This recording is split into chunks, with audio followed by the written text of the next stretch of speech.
جیسے باقی سارے جسم کی حفاظت کے لیے جسم میں سے فاسد چیز نکالی جاتی ہے، ایسے ہی اسلام نے کہا کہ اس بندے کا وجود درمیان سے ہٹا دو تاکہ باقی اللہ کے بندوں تک اللہ کا پیغام پہنچ جائے۔ اب آپ سمجھیں اس بات کو، ظلم نہیں ہے، انسانیت کے خلاف نہیں ہے، انسانوں کا قتل نہیں ہے، بلکہ حقیقت میں اس فاسد چیز کو درمیان سے ہٹانا ہے جو باقی انسانوں کی ہدایت کی رکاوٹ ہے۔ تو اسلام کے اندر جہاد کا بھی یہ انداز ہے کہ انسانیت نوازی کرنی ہے اور اس کے لیے جو درمیان میں رکاوٹ بنے اس وجود کو برداشت نہیں کرنا ہے۔ تو جیسے توحید کے معاملے میں مسلمان اس انداز سے چلتے ہیں، ایسے ہی رسول اللہ صلی اللہ علیہ وآلہ وسلم کی ختم نبوت یہ اللہ نے مصطفیٰ کو خاص شان عطا فرمائی ہے۔ ہر نبی نبی بن کے آیا، ہر رسول رسول بن کے آیا، مگر میرے اور آپ کے آقا کی یہ شان ہے کہ ہمارے نبی اللہ کے آخری نبی اور آخری رسول بن کے آئے۔ یعنی یہ جو آخری ہے نا، آخری، یہ بھی حضور کی شان ہے اور یہ بھی عقیدے کا حصہ ہے۔ صرف نبی ماننا اب کافی نہیں، صرف رسول ماننا کافی نہیں۔ جیسے نبی پاک کو اللہ کا نبی ماننا لازم ہے، رسول ماننا لازم ہے، ایسے ہی مسلمان بننے کے لیے مصطفیٰ کو اللہ کا آخری نبی اور آخری رسول ماننا بھی لازمی اور ضروری ہے۔ تو لہذا اب اس پر پہرا دینے کے لیے جو توحید کا مخالف ہے مسلمان مجاہد اس کے مقابلے میں آتا ہے، اور جو ختم نبوت کے مخالف ہوئے، یہ فتنہ رسول اللہ صلی اللہ علیہ وسلم کے دور سے چلا۔ حضور کے حیات ظاہری میں بھی کچھ لوگوں نے نبی کریم علیہ السلام کی موجودگی میں کوشش کی، اور اس میں سے مسیلمہ کذاب، وہ ظالم، وہ جھوٹا، جس کو کذاب مصطفیٰ نے اپنی پاک زبان سے فرمایا، سردار نے خود فرمایا کہ مسیلمہ جھوٹا ہے۔ اس نے کہا جناب آدھے حصے کے آپ نبی ہو جائیں، آدھے حصے کا میں نبی بن جاتا ہوں، آدھا علاقہ آپ رکھ لیں، آدھا علاقہ مجھے دے دیں، میں اس علاقے کا نبی ہوں، آپ اس علاقے کے نبی ہیں۔ مصطفیٰ نے فرمایا میں اللہ کا سچا نبی ہوں، مسیلمہ جھوٹا ہے۔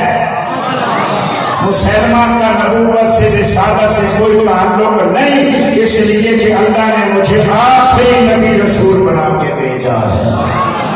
اب اس کے خلاف حضرت خلیفہ اول سیدنا ابو بکر صدیق رضی اللہ تعالیٰ عنہ نے حضور کے وصال کے بعد یہ ایک خاص لشکر بھیجا اور رسول اللہ کے غلاموں کو کہا کہ اس کے خلاف صف آرا ہونا ہے۔ مصطفیٰ کریم علیہ السلام کا جو ختم نبوت کا منکر ہے، اس کے مقابلے میں مصطفیٰ کے صحابہ اترے، قرآن کے حافظ آئے، قرآن کے قاری آئے، عالم آئے، صحابی آئے، بہت سارے حفاظ قرآن جو مصطفیٰ کے صحابہ میں سے تھے، وہ جگہ شمامہ میں مصطفیٰ کی ختم نبوت پہ پہرا دیتے ہوئے شہید ہوئے۔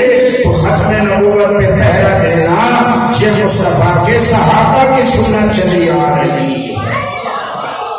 بولو یہ کس کی سنت چلی آ رہی ہے؟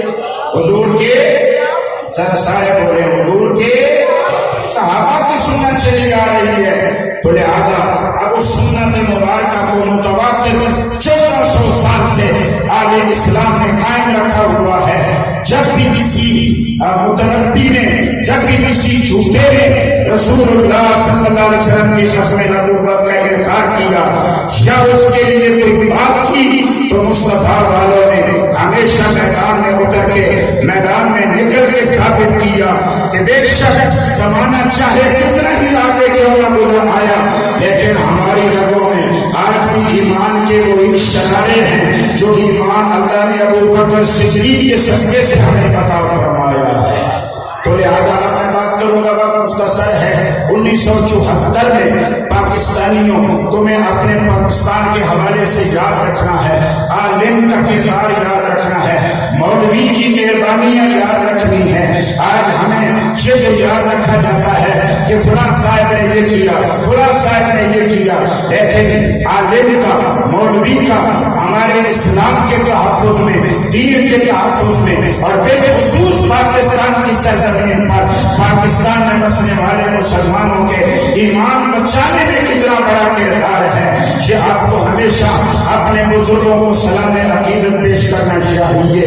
مرزائی علامہ اقبال رحمۃ اللہ علیہ فرماتے ہیں یہ زہریلے سانپ ہیں، جب بھی ان کو موقع ملتا ہے جیسے زہریلا سانپ کچھ تھوڑی تھوڑی دیر کے بعد ڈنگ مارتا ہے، حضرت علامہ اقبال رحمۃ اللہ علیہ فرماتے تھے یہ مرزائی قادیانی امت مسلمہ میں زہریلے سانپ کی طرح رہتے ہیں، تھوڑے تھوڑے وقفے کے بعد امت کو پھر ڈنگ مارتے ہیں، پھر ڈنگ مارتے ہیں، پھر ڈنگ مارتے ہیں، لیکن اللہ کا فضل ہے جب بھی اس سانپ نے سر اٹھایا اس کا سر کو چچنے کے لیے کوئی مدینے والے کا غلام میدان میں نکل آتا ہے۔ تھوڑے تھوڑے عرصے کے بعد یہ سانپ پھر سر اٹھاتا ہے، پھر دل میں چلا جاتا ہے، پھر کچھ عرصے کے بعد باہر نکل کے پھر اپنا سر اٹھاتا ہے، سمجھتا ہے کہ شاید اب پہرے دار سو گئے، لیکن یاد رکھنا چاہیے منکرین ختم نبوت کو کہ مصطفیٰ کی ختم نبوت پہ سب سے بڑا پہرے دینے والا اللہ خود ہے۔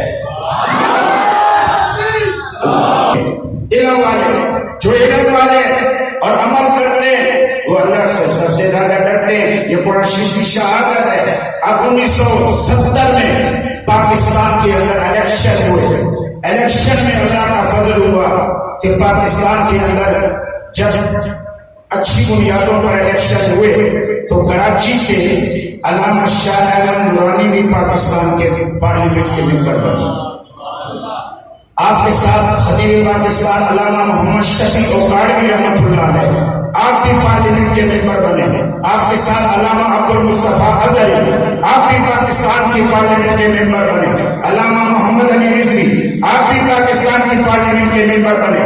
جمیعت علماء پاکستان علامہ شاہ احمد نورانی رحمۃ اللہ علیہ کی قیادت میں، علامہ عبدالستار خان نیازی رحمۃ اللہ علیہ کی قیادت میں میدان میں اتری، الیکشن لڑا۔ الیکشن میں یہ کامیاب ہوئے۔ جب پارلیمنٹ کے اندر پہنچے تو اس وقت مرزائیوں کا فتنہ اور یہ شرارتیں چل رہی تھی۔ اب جو آئین بنا تھا پاکستان 1947 میں بن گیا، لیکن اس کا کوئی آئین نہیں تھا، کوئی دستور عمل نہیں تھا، جیسے انگریز چھوڑ کے گیا ویسے تو ویسے چل رہا تھا، لیکن حضرت قائد اعظم کی تقاریر اور فرمودات اس میں واضح تھا کہ علامہ حضرت قائد اعظم سے کسی جگہ پہ کسی نے پوچھا کہ اے قائد اعظم آپ ایک علیحدہ ملک بلند بنا رہے ہیں، علیحدہ وطن بنا رہے ہیں، تو وطن کے لیے دستور عمل ہوتا ہے، آئین ہوتا ہے، اس کا کوئی نہ کوئی طریقہ کار ہوتا ہے، وہ آپ پاکستان بنا رہے ہیں، اس کو کس طریقے سے چلائیں گے، اس کا دستور عمل کیا ہوگا، آئین کیا ہوگا۔ حضرت قائد اعظم نے فرمایا مجھے کسی نئے آئین بنانے کی ضرورت نہیں ہے، ملک چلانے کے لیے مصطفیٰ 1400 سال پہلے ہمیں قرآن کی صورت میں آئین عطا فرما گئے۔ یہ چیزیں جو حضرت قائد اعظم رحمۃ اللہ علیہ کی تقریروں میں نمایاں تھی، لیکن جیسا چل رہا تھا ویسے ویسے چلتا رہا۔ اب اللہ کا فضل ہوا، ایک عالم سچا یا رسول اللہ کہنے والا خلیفہ صدیق اول سیدنا ابوبکر صدیق کی نسل پاک کا فرد فرید حضرت علامہ شاہ احمد نورانی پارلیمنٹ میں پہنچے تو اب ایک یا رسول اللہ کہنے والے عالم کے پارلیمنٹ میں پہنچنے کے ساتھ ہی پارلیمنٹ کا نقشہ بھی بدلتا نظر آنے لگا۔ اب مسئلہ کیا ہے؟ میں پچھلے دنوں مرزائیوں کا جو موجودہ بڑا ہے اس بڑے کی بات سن رہا تھا، اس نے کسی جگہ پہ بات کرتے ہوئے کہا، پوچھا گیا کہ پاکستان میں مرزائی کب کامیاب ہوں گے، مرزائی تو کامیاب نہیں ہو رہے، تو اس نے کہا پاکستان میں جب تک مولوی مضبوط ہے مرزائی کبھی کامیاب نہیں ہو سکتی۔ پاکستان میں جب تک مولوی مضبوط ہے پاکستان میں مرزائی کامیاب نہیں ہو سکتے۔ تو اس کا معنی کیا نکلا کہ مولوی کو کمزور کرنا یہ مرزائیوں کا منصوبہ ہے، عالم کو بے عزت کرنا یہ مرزائیوں کا منصوبہ ہے، چونکہ ان کو پتہ ہے کہ پاکستان کی پارلیمنٹ میں جو مولوی نہیں تھے انہیں تو پتہ ہی نہیں تھا کہ مسلمان کسے کہتے ہیں۔ یہ ہماری گردن پہ جو پاؤں رکھا ہے یہ ایک عالم اور مولوی نے رکھا ہے،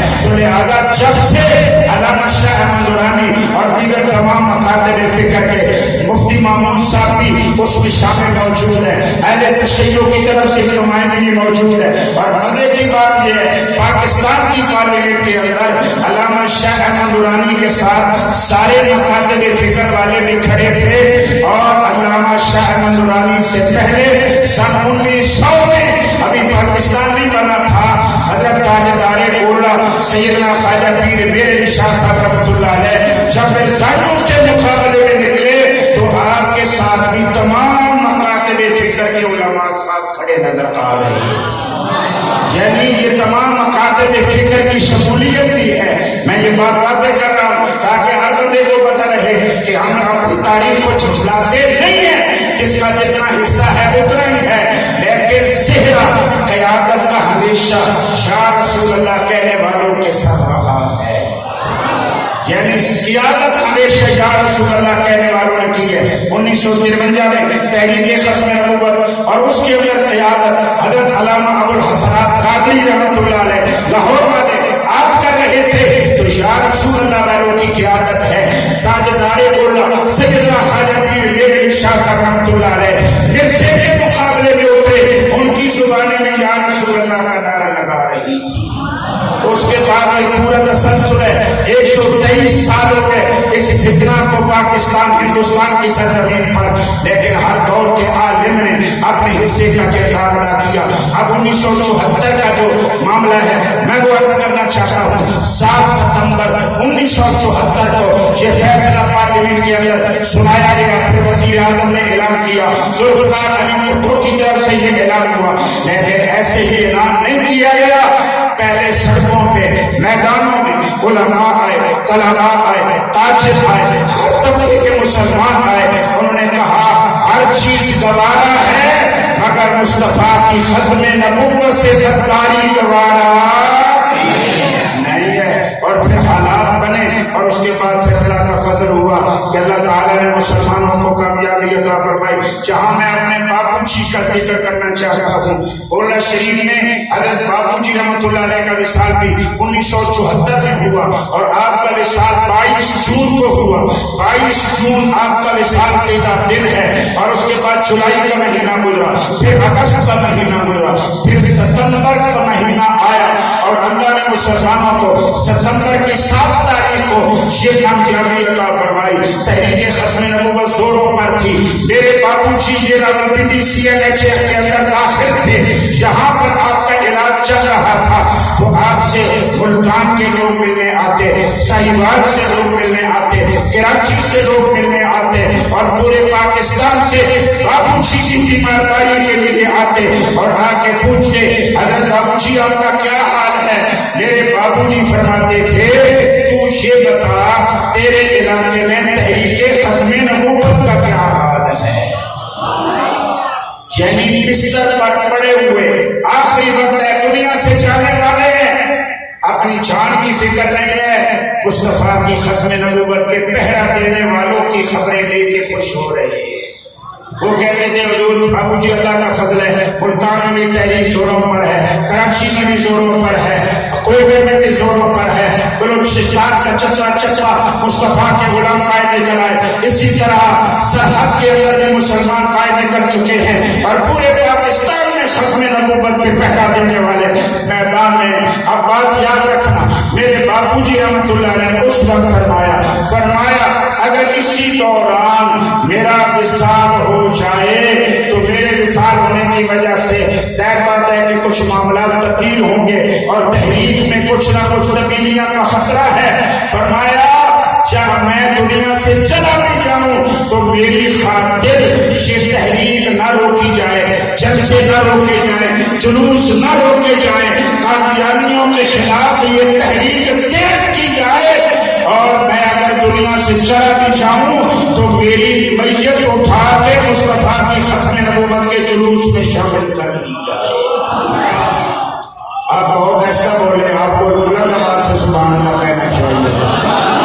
ہمارے اکابر تو وصیت کر گئے کہ ہماری میت بھی اس جلوس کا حصہ بنایا جائے جس جس جلوس میں ختم نبوت کی عظمت کے نعرے لگائے جا رہے ہیں، تو آپ خود سمجھ سکتے ہیں کہ یہ کتنا اہم اور ضروری عقیدہ ہے، اس پر پہرا کتنا ضروری ہے۔ 1974 میں جب یہ تحریک زوروں پر اور علامہ شاہ رحمۃ اللہ کی قیادت کر رہے تھے، مرزائیوں کے خلاف باقاعدہ آئینی طور پر، دستوری طور پر یہ چیز ہوئی کہ ان کو ظاہر بات ہے کہ جو مسلمان نہیں ہے وہ غیر مسلم اقلیت ہوگا۔ دو ہی تو چیزیں ہیں، یا مسلمان ہے یا نان مسلم ہے۔ جو نان مسلم ہے وہ اقلیت کہلائے گا، اور جو مسلمان ہے ظاہر ہے وہ مسلمان ہے، اور جو مسلمان نہیں ہے تو مسلمان جو نہیں ہے وہ اقلیت ہوگا۔